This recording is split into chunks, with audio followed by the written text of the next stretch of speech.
Bapa kami yang ada di surga, dimuliakanlah nama-Mu, datanglah kerajaan-Mu, jadilah kehendak-Mu di atas bumi seperti di dalam surga.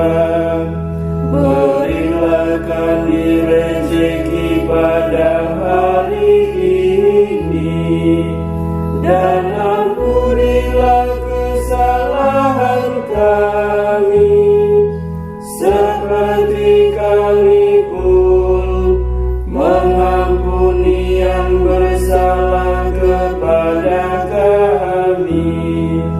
Dan janganlah masukkan kami ke dalam pencobaan, tetapi bebaskanlah kami dari yang jahat.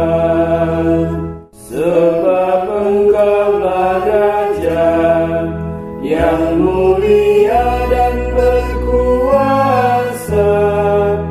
untuk selama